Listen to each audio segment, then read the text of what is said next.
Is there demand for commercial properties? Yes. So you're saying there is. So the more and more people are looking for commercial properties in Fraser Coast Yes. at the moment. What's one thing most landlords get completely wrong about commercial property? Is thinking the building itself is the investment. There can be many times where it is the lease that would be the investment. So what is the square meter rate at the moment? Like, I have no idea. Okay, so what's the square meter rate going on at the moment? Lots of different aspects to that. So again, the type of industry that you're in, big difference between if you're in industrial space versus if you're in retail. So What is the most expensive mistake a landlord can make? putting a bad tenant in the property. What areas in Harvey Bay do you think commercially they're growing? Industrial, so the Dundowrin area and also the airport precinct.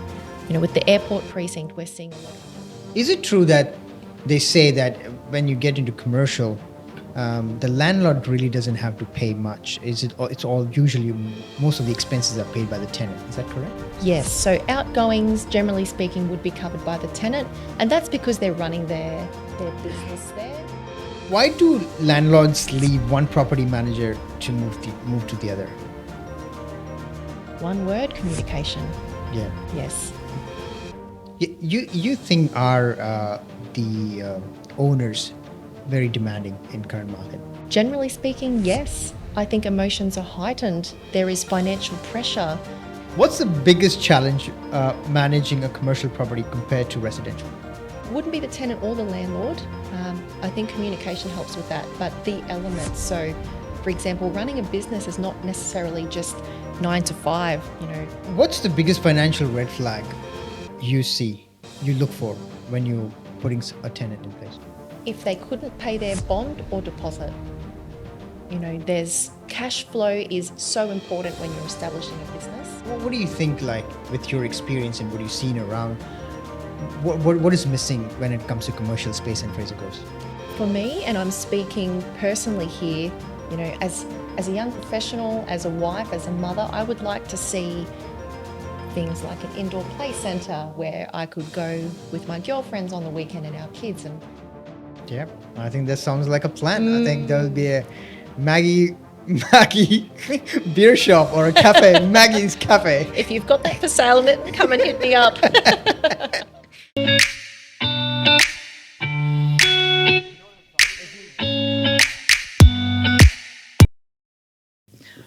Hey guys, welcome to another episode of Studio 9 podcast.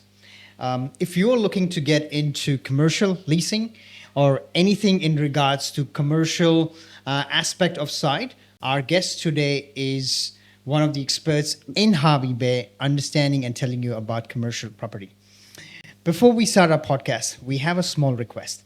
Like we ask all our audience, if you're watching this podcast, do like, share, and subscribe, because the more people it gets shared to, then we have an opportunity to bring some amazing guests, share some local stories right here on our podcast. So do like, share, and subscribe. And let's get started. Let me welcome our guest today. It's Maggie Brennan from Harvey Bay Commercial Property. Maggie, welcome to the podcast. Thanks, Nitin. Thanks for having me. Thank you. Well, Maggie, before we start, I think I am very excited to get going on this podcast because I am really not that great with commercial side of it. You see commercial everywhere because in being in the residential business, you understand probably 80% of the residential step, how it works. Mm-hmm. But when it's commercial, it's completely a different ballgame. Yes. So let's start your journey. How long you been doing this commercial as a property manager in leasing and just give an insight. Harvey Bay Commercial is a new business. We've been operating for just over 12 months now. So prior to that, the lead up was I have 15 years experience in public practice accounting. So as an accountant and then an auditor. And now Harvey Bay Commercial is set up under Win Group. So with Glenn Winnie's expertise, I'm very honoured to be part of that team. And this is our new venture. Not the first time Glenn has done commercial property management. So, of course, with my experience with outgoings, my favourite part of auditing was real estate at outgoings. So it's really good to have that background. Commercial property management is very much about strategy. Leasing, it's a negotiated business agreement between two parties, essentially. So a whole different ballgame. Okay. So let's give a bit of a thing to our audience. So let's say I want to get into commercial. Okay. So how does it's very different from leasing when it comes to leasing from residential. So how does a lease works for commercial? Many different ways. So, we find in residential leasing, it's definitely heavily consumer protection based. While in commercial, it's a business agreement really between both parties, the landlord and the tenant, depending on what sort of industry you're in. So you might be a trade or a service-based business, you'd be in an industrial space. If you're a professional, you would be in an office space. If you run a hospitality or a shop sort of business, you would be in retail. Each one of those have different legislation. So again, it's all about the strategy. So for example, if you have a shop on the Esplanade, you would be covered under the Retail Shop Leases Act. Different disclosures, different requirements. If we then cut to the likes of an office space, you would be reading those two leases, they'd be completely different. Yeah. Oh, so you're saying, will it change from area to area also? So you said when it's on the Esplanade, the lease completely changes than an office space. No, sorry. So on the Esplanade, I generalise it by saying that's majority of it is retail. Ah, you can. Yeah. So of course you have a REIQ template that can be used for commercial leasing, which we believe was designed by solicitors. My advice always though to landlords and tenants is they should always have a great accountant and a great solicitor, because depending on the business that you're running, you would want different clauses in the leases. You would want different requirements. Yes, we need to make sure that it fits within the legislation and the requirements, but you might have different fit outs. So someone in an office might have a very different fit out compared to someone running a shop. There'd be different licensing. Imagine the food handling processes or the liquor licensing or even council's requirements compared to if you're setting up an office space. Generally, if they've already got the offices built in, you would just need your furniture, sign on the dotted line, make sure all those obligations are there and you're good to go. Okay. So as a landlord, what all are your expectations as like the outgoings? If I can backtrack that, a lot of people just assume a property manager is there to collect rent. It is so much more than that. So, we are there to protect your landlord's asset. The asset as well is not just the building. A lot of people think that is the asset. Sometimes it could be the lease. A really strong anchor tenant with a long lease in place is very valuable. Just as well as you might have a building.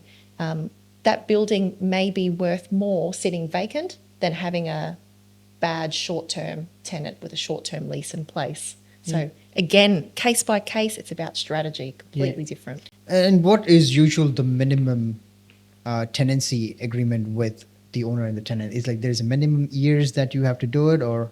Not necessarily, case by case. So, for someone like a mum and dad business, trade or services based, they might be entering the market. It might be their first commercial lease. They might test it with a 12-month lease. Again, being trade or services based, you'd be on the road a lot. You might just need a space for your hub, maybe some auxiliary office use, some storage.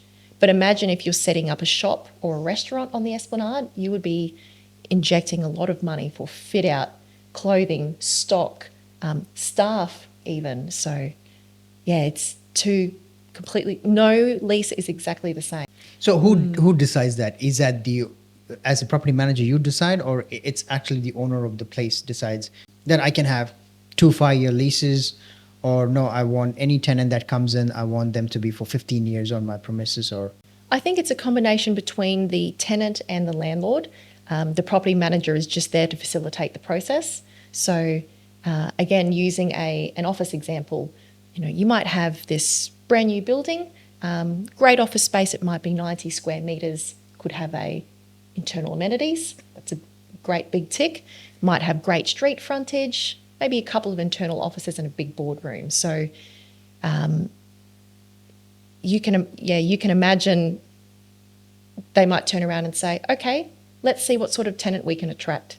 You might get a big law firm from the city wanting to establish their presence here in town. They're prepared to stay. You know, if they're injecting a lot of money for signage, their computers, their licensing, and, you know, they might want to sign 3-year lease with some options. The options we find is more beneficial for the tenant rather than the landlord. But of course, in an ideal world, the landlord would love a 10-year lease in place. You know, yes, there'd be strategy behind that.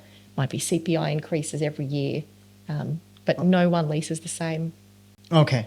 Yeah. So, and you know how in stock standard residential, that there is after 1 year, you can't increase the rent till 1 year.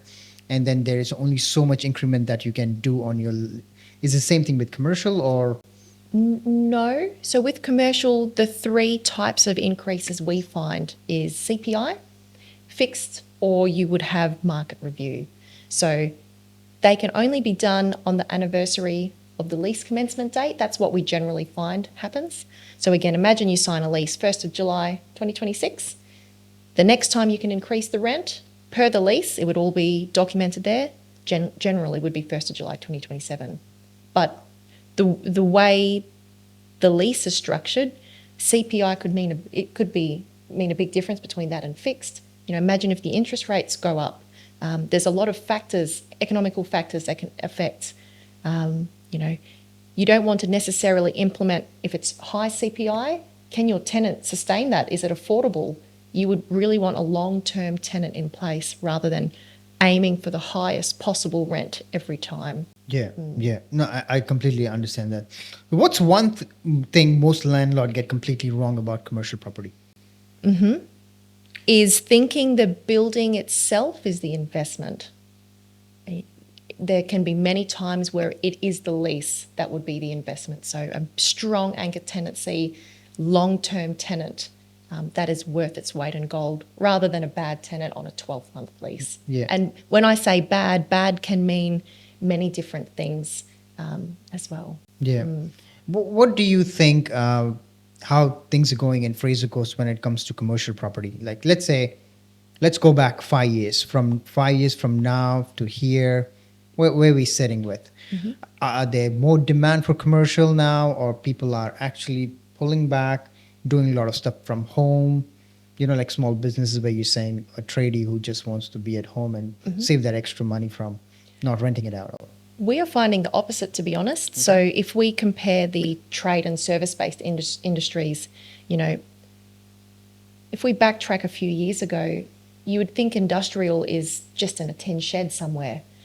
But now you've got these beautiful tilt panel complexes in these pockets. So, for example, Dundarren and Urangan seem to be the 2 areas where industrial is booming.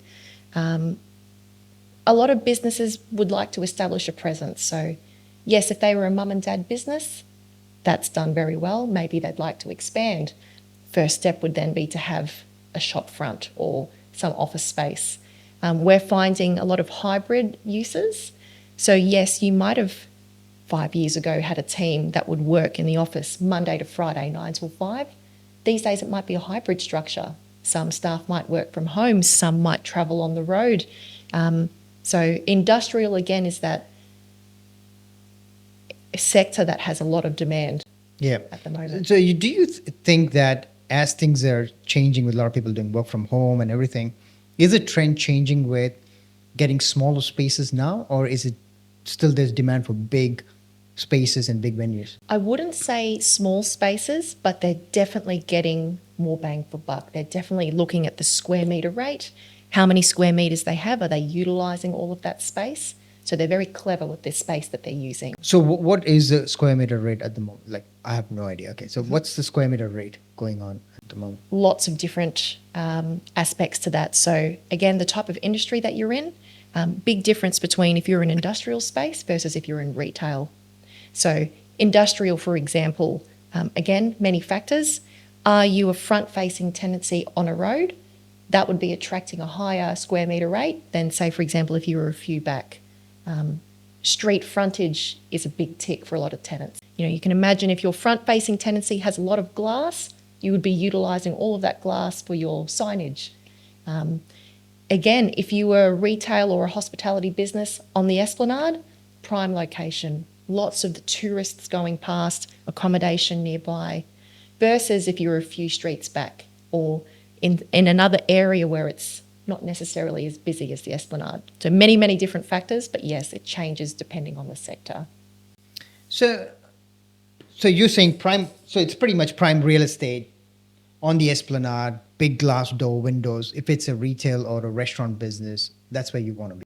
Yes. If your office space, couple of streets back, it completely changes how the rental lease and the agreement works and everything. Yes. Like even with the rental. Yeah, okay. So we even find businesses though that they might say, all right, we've had an office on the Esplanade for quite some time. You know, the square metre rate is quite high. Could we, now that we're established, set up somewhere else and get a bigger space? We might want more parking. We might want more greenery. We might need some storage space as well. So, you know, if we look at retail, for example, you might have had a shop selling goods. You might not have all that customer traffic anymore. You might be doing a lot more of online business. So you'd probably want a warehouse then, or a combination of both. Depending on the areas, there's different council zoning. Depending on the zoning, depends on what sort of businesses can be there. So it's quite complex. Yeah, yeah. And I'm thinking, so let's say I have a space which has a kitchenette, bathroom, car park, and then I just have a shed. So the one that has more amenities can fetch more rent than just an empty space, or probably depending on where exactly it is located, probably. A good example would be we had a prospective tenant. They're now a tenant of ours, and they were trading out of essentially your usual storage facility. Those facilities are great in that, you know, you can drive in, store your stuff, but out you go. You can't hang around there. There are no amenities on site. So, you know, after a long day building homes, you can't just have a quick shower, do your invoicing and go home. That's definitely a set and forget sort of model. But yes, you might then want space where you can have your contractors, your subcontractors coming in, collecting stock, off to another job. You might have staff that come in, need to do some invoicing, collect more goods, and off they go. So space is very clever, and there's a lot of different areas and different businesses. I think that's what excites me being in this industry as well. I essentially feel like I'm playing matchmaker. We have a great property, great tenant that's looking to establish a business. Yeah. How can we find that perfect middle ground? And that's what I feel my job is. So are tenants allowed to make changes to the space? Like, is it part of the agreement? Like, I know that a lot of people do fit out and go all crazy and everything. So that becomes part of the fit out. Generally, you would have to get landlord approval prior. So yes, if you signed a new commercial lease, got this great space, completely blank, you would have, you know, had a bit of a mock-up of what you'd want to do. Right, we've got 4 walls. We'd like to have 3 separate offices for some staff. We'd like a tea room. We'd like a front reception desk. And we'd like to paint it bright green inside. So in the lease, there would be make good clauses, for example, where they'd say, okay, you can have your franchise branding, but upon the expiration of that lease, you must paint that back to a neutral colour. There are certain clauses and triggers that would be in there based on the proposal. So again, it's essentially a business agreement, and no 2 leases are the same. Yeah, okay. What is the most expensive mistake a landlord can make? Putting a bad tenant in the property. And bad can mean different things. It could mean damage. It could mean financial stress. Sometimes it would be better to have the property vacant than to have a bad tenant in place. Okay, yeah. So the criteria of finding a tenant and vetting them is like how we do for residential. You check their history and everything. Is it the same thing with commercial? Similar. So yes, we would want to know who they are, what they do.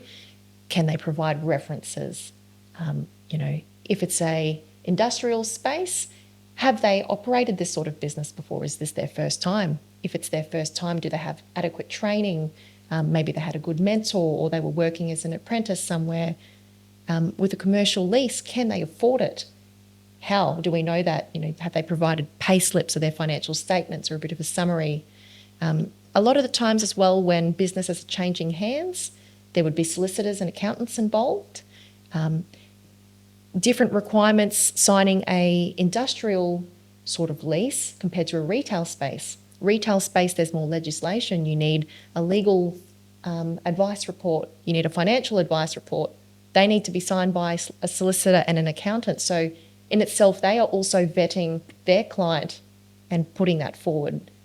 So is it very hard for first-time mom and dad to get into commercial leasing?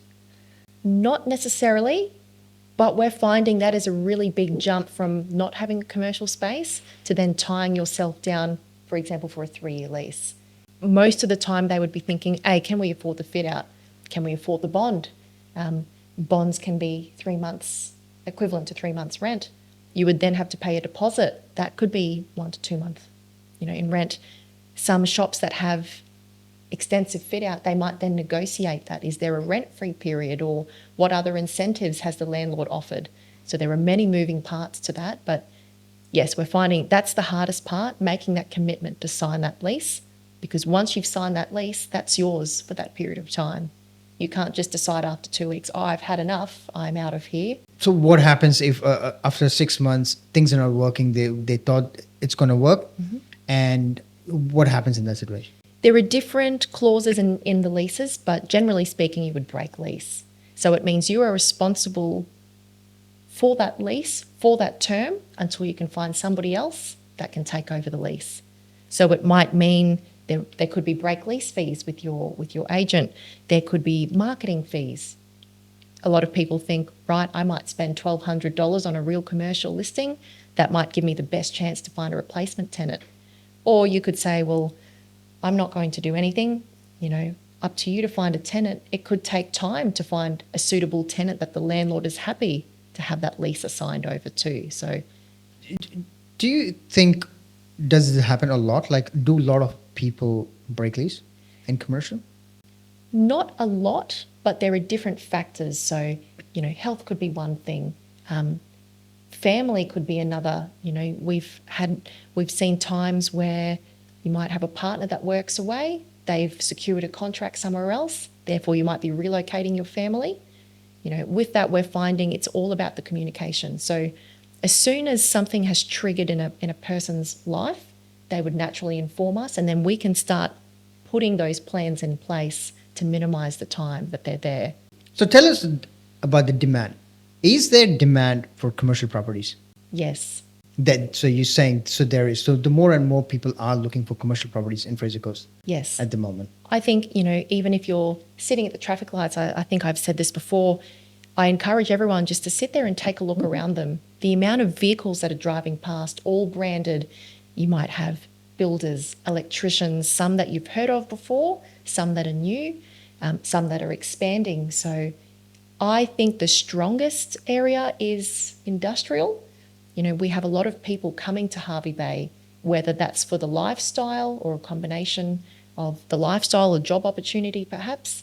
So there is more demand for commercial in the Bay here? Yes. Okay. So what kind of rental vacancies we're talking in the Bay at the moment? Like, how we say in residential there is 1% or whatever. So what kind of numbers we talking when it comes to? Numbers differ. Office space vacancies would differ to, something along the Esplanade that's in a retail space.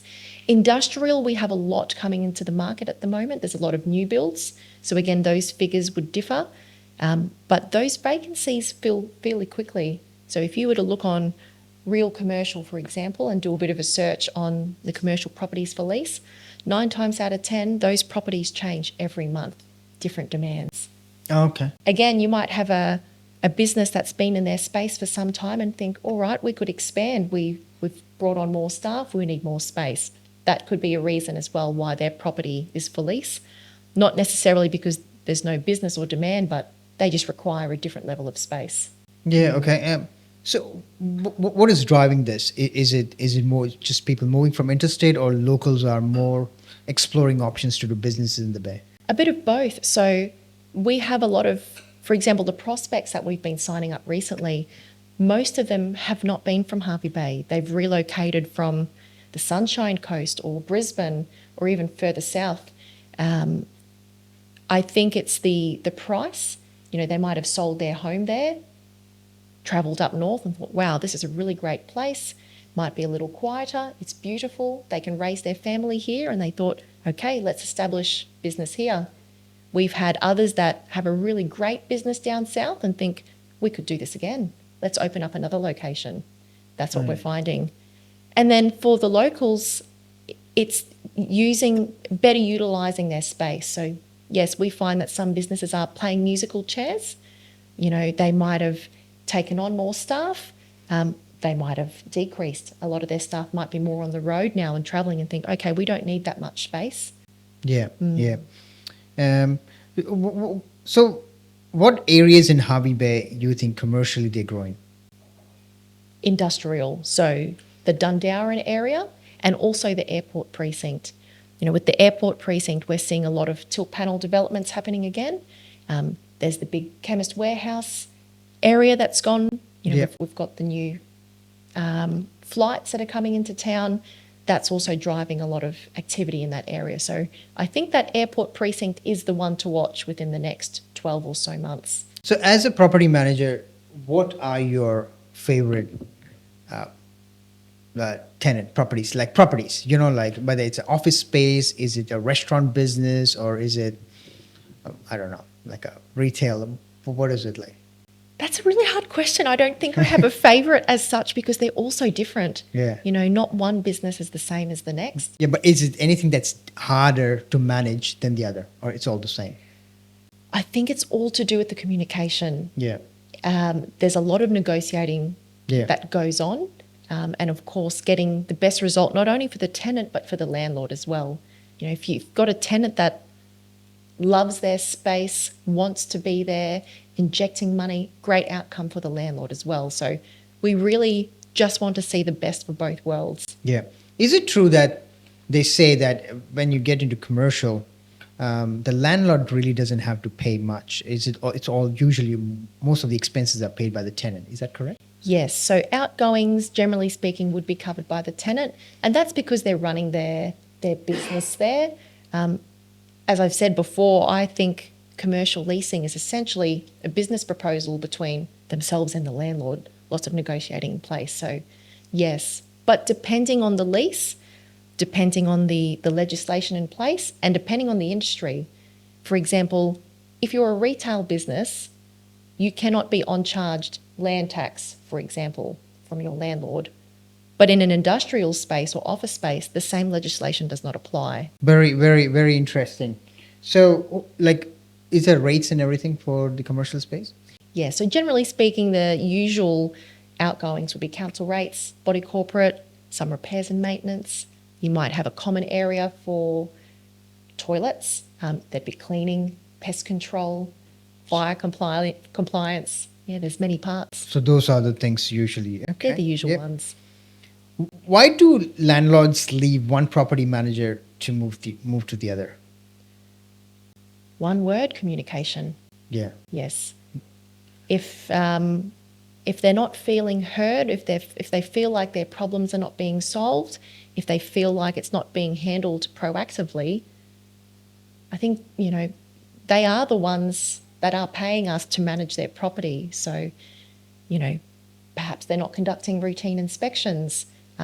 Maybe they don't get an update once a month or a phone call to check in.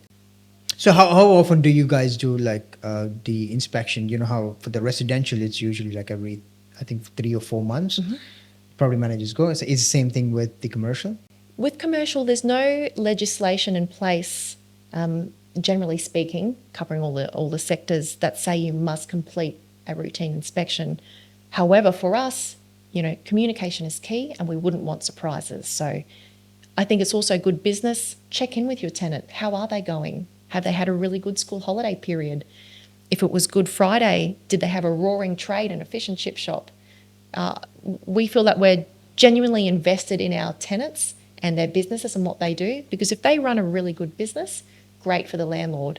And same thing, we like to pass on that feedback to the landlord by saying, hey, you had a brand new tilt panel building, complete empty shell. Look at what the tenants have done now. And they've got all this new accreditation. Isn't it great to see? You think are the owners very demanding in current market when it comes to the lease and what they want? Generally speaking, yes. I think emotions are heightened. There is financial pressure. There are a lot of moving parts, but I think communication can help with that. You know, if a landlord is frustrated, there would be a reason why.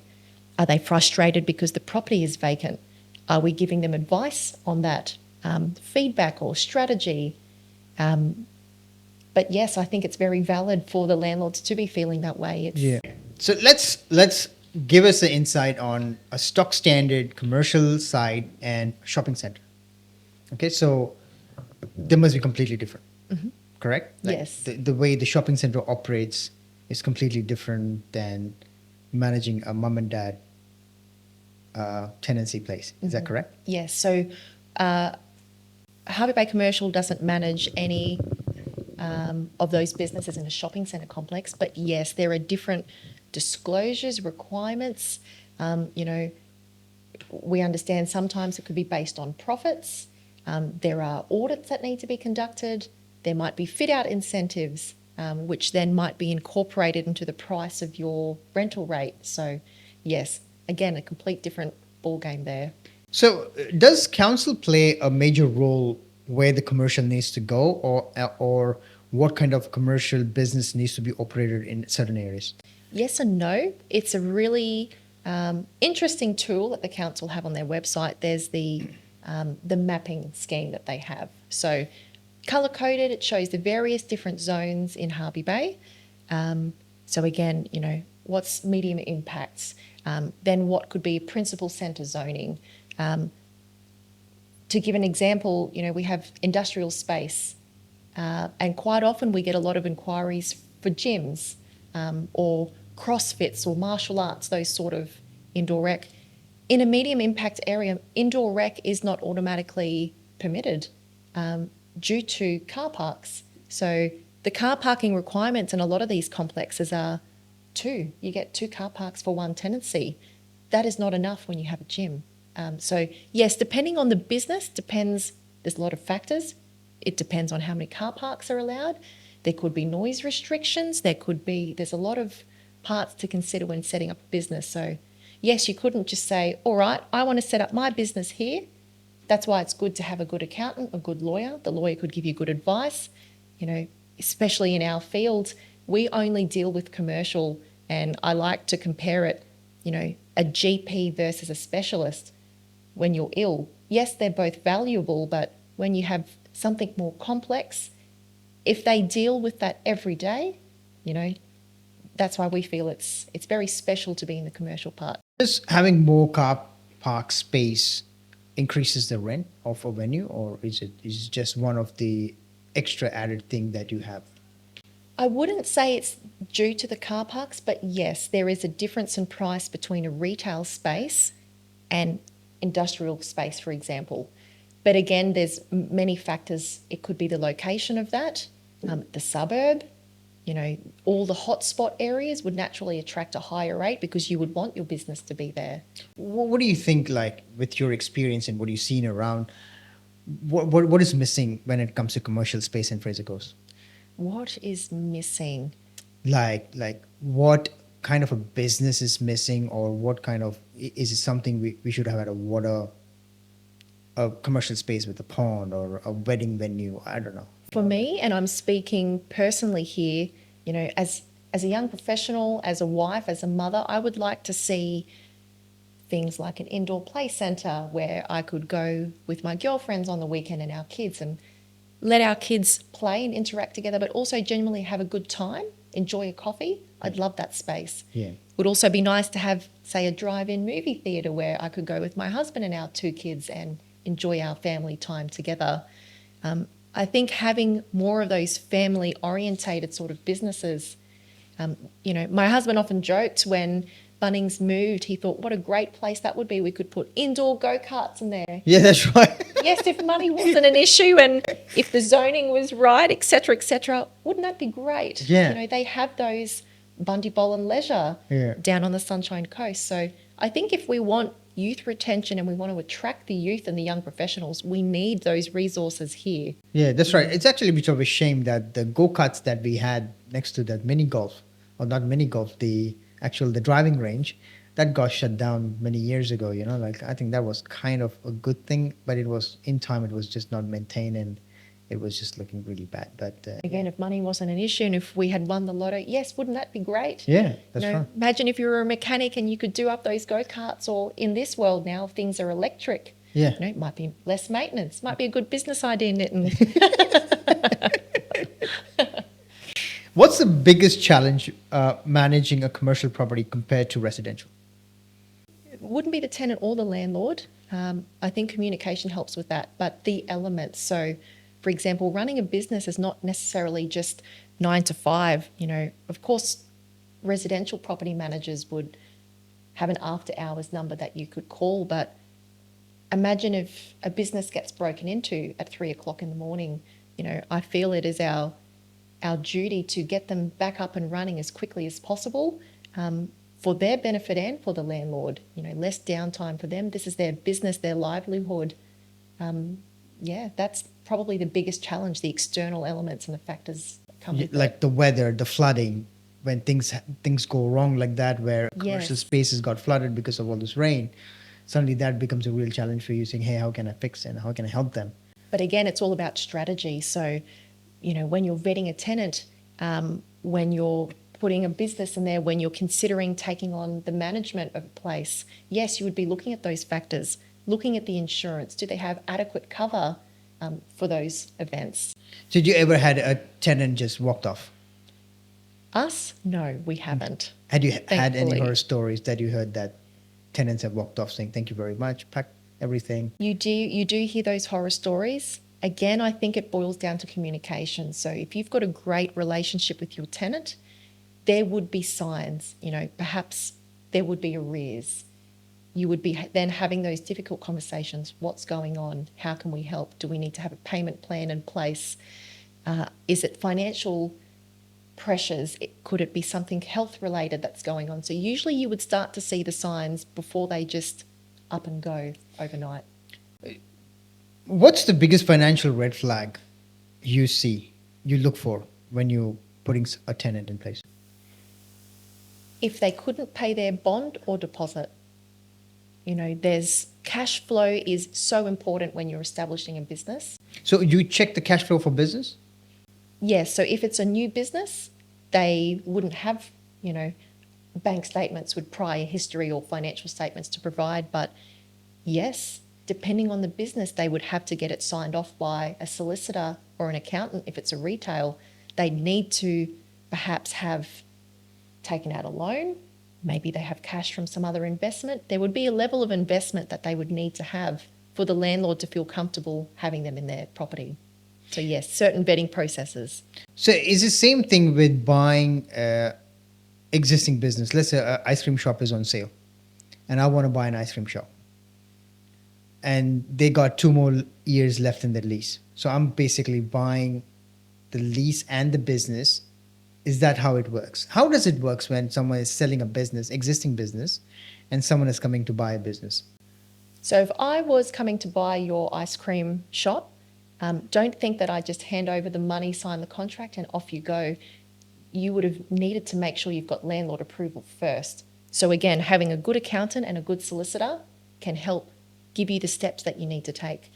When purchasing a business like that, and transferring the lease, etc., it's called a deed of assignment. So you would be needing to assign the lease from one party to another, and the landlord is one of those parties required to give consent. So yes, maybe the landlord says, I'm not comfortable having this particular tenant take over.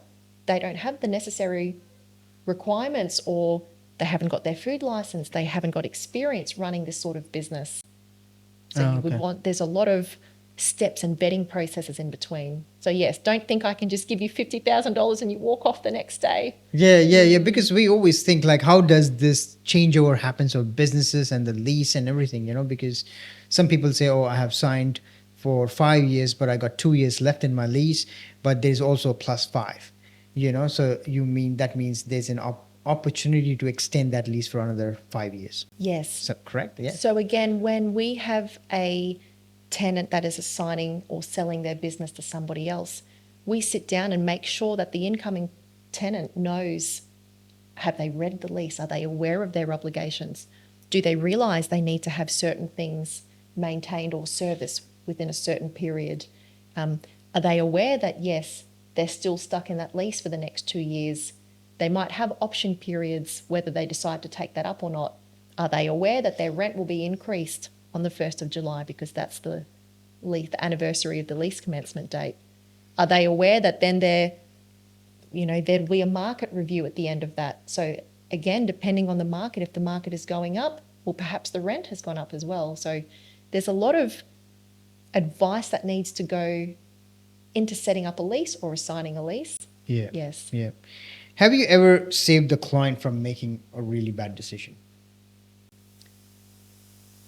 No, I haven't. No. But it would come down to communication. So yes, sometimes landlords could be swayed at the fact that their property has been sitting vacant for some time. But again, you'd be better off having it sitting vacant than putting a bad tenant in there.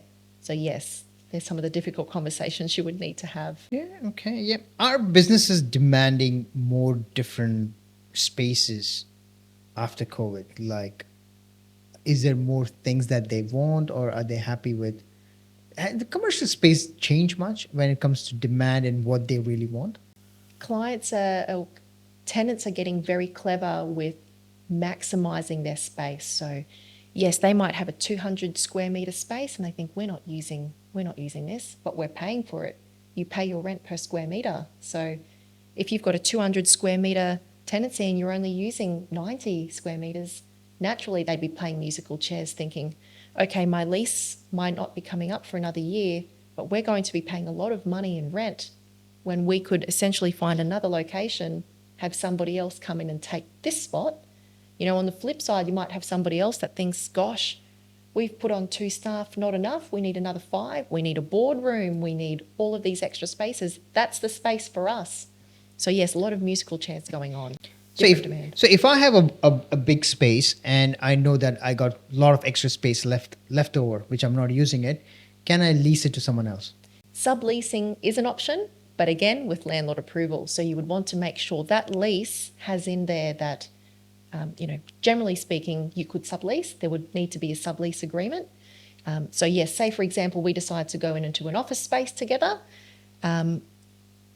One person would be the head lessee and I would be the sub-lessee. So you would be responsible with dealing with the real estate, paying the rent to the landlord, and then it's up to you to collect the rest of the rent from me. In that case, will the rent be charged higher by the owner, or is it like pretty much the same? You just let me know that you have a sublease. Yes, so the landlord would say, okay, if you're going to sublease, who is it, what they do? So, you might be in the office professional space, you would want to make sure that those business complement one another. But yes, you might turn it into a business and think, okay, I only need to pay $20,000 rent a year. I'm going to charge, you might hot desk. So you might charge a different rate per square metre. The landlord, if they've given their approval for your idea to sublet, depending on who the tenant is, yeah, you can charge that person what you would like. Again, it's a business agreement between you and the landlord and then you and I. So we would have a different proposal in place. Yeah. What is the going square meter rate? I know it's different from different places and what's there and everything, but on an average, in building business, we say residential, the square meter starts from 1,800 all the way to 2,500. I can speak some general figures here, but in industrial, you'd be looking perhaps 130 to 145 in the suburb of Dundarran. In other already established suburbs, you might be looking anywhere from 160 onwards, depending. So 160 onwards is square meter. So Esplanade can be probably $300. You don't know. 400. Esplanade could be $300 a square metre all the way up to $600 a square metre, depending on the location, the type of the building. If it's a really well-maintained building with a great reputation and great surrounding tenancies, you'd be paying premium dollar there. All right, Maggie, I think we're in the last leg of our pretty much the podcast. I think we can go all This day. has gone so quick. Yeah. I didn't realise we could talk so much about commercial. Yeah, I know. I think and we can probably talk whole night sitting here and just keep talking about, because I got all those questions coming in my head, but I think we got to really wrap up. interesting. Yeah, that's right. So let's go on the rapid fire round. We do a quick rapid fire one-liner. Okay. Okay, so if commercial property had a personality, which would be the drama queen? Retail. So much legislation. What tenant type keeps you on your toes the most? Retail. So much legislation. Weirdest excuse for a late rent? Oh, that was paid today. Multiple days in a row. Joking. Funniest maintenance request you ever received? Oh gosh, commercial doesn't have those wild stories. We get the generic boring ones. My toilet's blocked. My roller door isn't functioning properly. Oh, there's a leak in the roof. Yeah. What's more stressful, chasing rent or dealing with tradies? Chasing rent. Sometimes you need to have those difficult conversations to find out what's going on. Yeah. If you had to open your own business tomorrow in Harvey Bay, what would it be? Something by the water. I'd love to continue playing real life Monopoly, maybe Gattaca's Bay, Oh, yeah. and have that transformed into some sort of food establishment.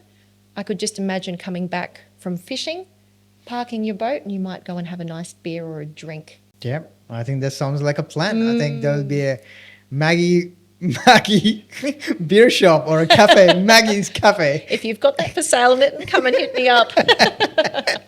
Well, thanks, Maggie. Thanks for coming to the podcast. Guys, if you watch the podcast right to the end, do like, share, and subscribe, because the more people it reaches, the more amazing people we can bring into our podcast and share the local stories. So thank you, Maggie. Thanks for coming to the Nitin. podcast. I Thank appreciate it. you.